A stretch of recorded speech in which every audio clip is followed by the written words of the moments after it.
a combination of 5 precise sound frequencies together in a set to be able to fully restore the resonant frequency and function of any part of the human body and energy field. This was called the Secret of 5, and it was not released publicly for, I think, like 50 years of his work. It was just a secret of his work. This is like a very advanced level, but it's something that's also so fundamental. Everyone should be aware of this. Where this stuff was incredibly hidden before, like that incredibly advanced internal alchemy. Until 30 years ago, you couldn't even access that stuff hardly. These invisible waves of sound structure all of matter. And so this is the field of cymatics.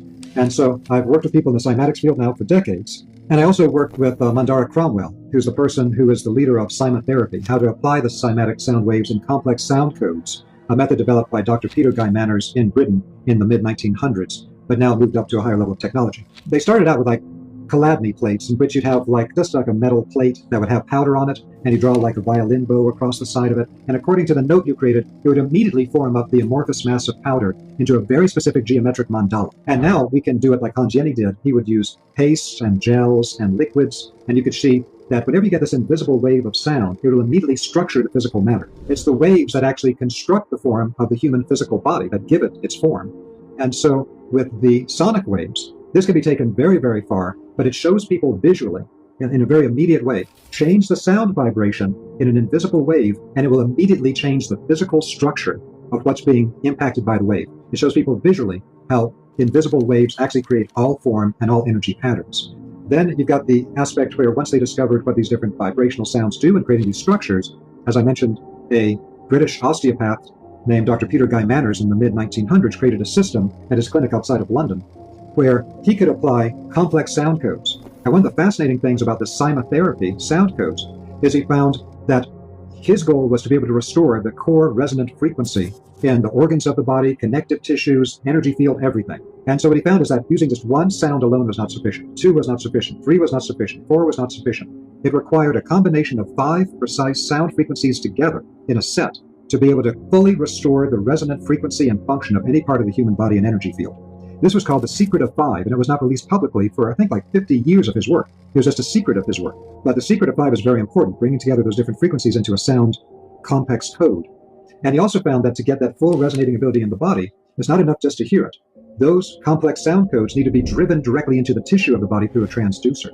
But cymatics is the perfect illustration of how invisible waves structure all physical matter and are the foundation of all life and existence, and cymotherapy is the healing application of that in extremely advanced forms. One of the great lost secrets of all spiritual development, of all personal development, is the concept of structuring the subtle bodies. This was something I was really exposed to through the work of Dr. Samuel Sagan at the Clear Vision School in Sydney, Australia. And it really put me on a really good path back in the 90s for this. So the idea of this is that our energy bodies, our subtle energy, has a particular structure to it. Very advanced spiritual teachers will sometimes develop the capacity to perceive the subtle energy structures in the bodies of their students. Because all of our karmic history, everything we've done in the past, whether in this lifetime or earlier lifetimes, all of that collapses into specific structures in our energy field. That means that our energy field is geometrically structured. There's a sacred geometry to every person's energy field as a unique structure in the universe, because they're all structured slightly differently. There's commonalities between them all. We all have the 7 chakras and acupuncture points and all that. But which of those are really active in our field? Which of those are really sedated or dormant? Which of these are properly formed and which of these are distorted? Which of the links between the centers are operating or are not operating? This creates different sacred geometry patterns in the energy field. For someone who's very advanced in this as a spiritual teacher, they might even be able to see what spiritual traditions a person trained with earlier in this life or another life, because the practices you learn from any spiritual tradition invisibly structure the energy in your field. This is like a very advanced level, but it's something that's also so fundamental. Everyone should be aware of this. The only thing you take with you through the gate of death is the structure of your energy field. So that's the pearl of great price. You've structured your energy field into a particular geometric pattern through everything you've thought, everything you've felt, every action you've taken, thinking, feeling, and willing, like Steiner says. Thought, speech, and action, like the Buddhists say. So all of that creates a force. If I have a detrimental thought and I keep reinforcing it, that'll start changing a pattern in my energy body. I have a highly beneficial internal emotional state. That starts structuring something in my energy body. Every single action we take, including thoughts and feelings, structures our energy field through repetition. And that is the most important thing that we need to be aware of. And it also, once you know that, it opens up into all these other areas. So, for example, when you are, as I mentioned before, training with a particular tradition, all of the practices of that tradition are meant to structure your energy body into a particular form that gives you particular siddhas, or particular powers, as they describe in the Himalayas. But you will develop different siddhas and different structures in your energy body based on what practices you choose to do.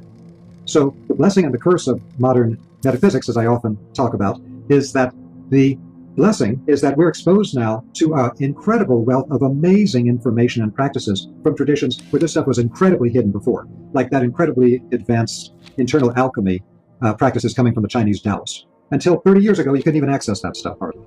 And now there's like almost so many deep parts of it are available to us. But that's the blessing. The curse is people don't have the structural ability to put the fragments coming from all these traditions into a workable form.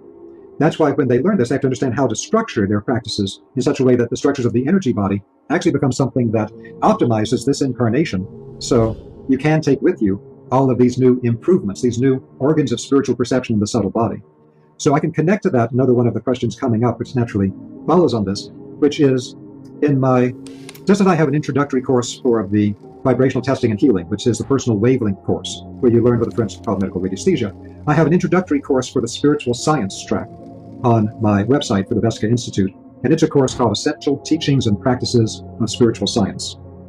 And in Essential Teachings and Practices, I cover a lot of things that are absolutely essential that aren't even being discussed anymore, that people don't even have on their radar, including this concept of structuring the energy field, about being able to develop both receptive and active forms of meditation. Both must be equally developed, whereas many schools will only develop one of the two.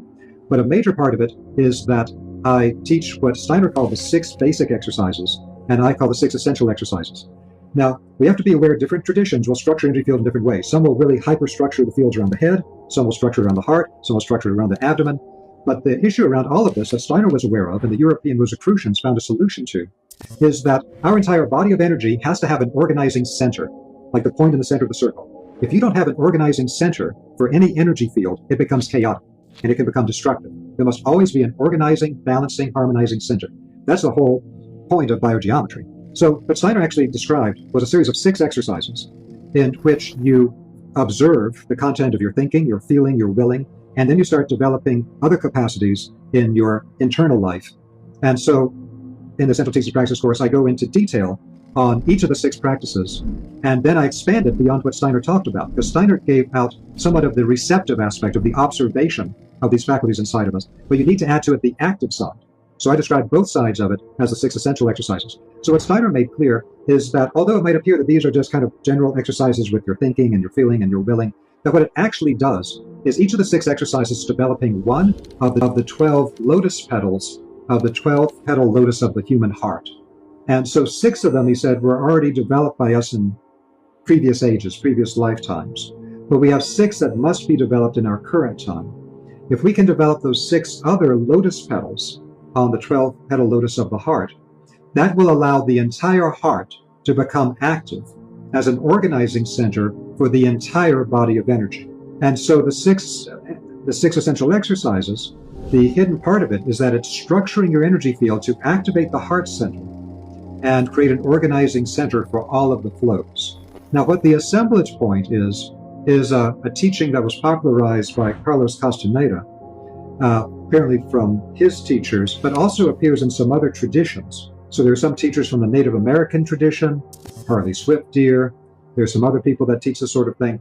But the basic idea of it is it's talking about the straight line energy axis that the human heart, we know it's a chakra, and some people aren't aware that that chakra is actually front and back. There's a front chakra and a back chakra. And it comes together at a nodal point in the center, where the chakra in the center of the body is actually on that string of the central axis from the crown to the perineum we talked about before.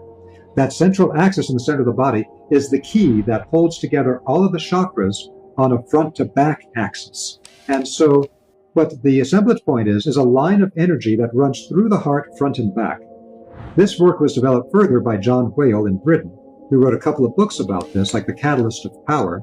And so what he's doing is he's looking at the assemblage point that needs to be properly balanced. This is a geometric mystery. He doesn't know about and he doesn't talk about the central axis that's connected to this, but he does know about the line going through the heart. But these two have to be at a 90-degree angle as part of a greater divine geometry that our energy bodies are based on.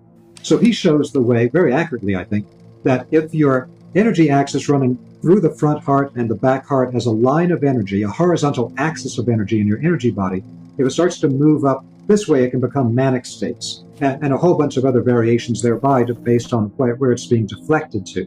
I think that's super important work. It helps to show the power of where these energies in the structure of the human energy field that we've been talking about, how powerful they are in affecting our thoughts and our feelings and our ability to even incarnate fully.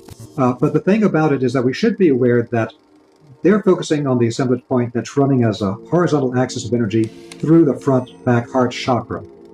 And that's very important because, like Steiner talked about, the heart chakra is the balancing center. And so that's like a key place that has to be activated first to organize everything else in your energy field.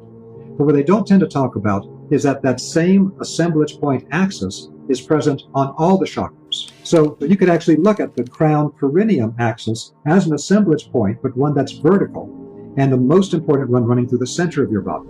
So there's another one at the third eye center, there's another one at the throat, there's another one at the solar plexus. There's a series of these, and if any of those get displaced, and usually they're all over the place, then just like at the heart, it can create manic or depressive states, etc., the way John Whale's books like Catalyst to Power describe. If these other energy axes at the other chakras are off, it'll create other types of distortions and problems in those fields as well. Yeah, one other quick point with that is that when I constructed the Gaia TV series on sacred geometry, I was looking at what are some of the most important patterns people should know because they exist all over the place in the human energy field and in the cosmos, and they all have certain functions. So in the one of the first episodes, I give a practice based on the cubical cross, because what is the physical world based on? It's based on a 3-axis cross. Every part of it is at 90 degrees to the other. So if you hold your fingers like this, like in electrical engineering, it shows you the 3 axes of space. And so it's front, back, side to side, top down. That becomes the framework for constructing a physical body in a 3-dimensional world. And I teach people a hidden method for activating the front back along the third eye center, the side to side, going through the same central point, and then the top down from the central axis. That creates a 3-axis cross that goes through the cave of Brahma, the third ventricle of the brain, and it stabilizes the activity or the activation of the fields in the head. And that's why I felt it was important to teach people then in detail the 6 essential exercises from Steiner to activate the heart as the whole organizing center in the Essential Teachings and Practices of Spiritual Science online course.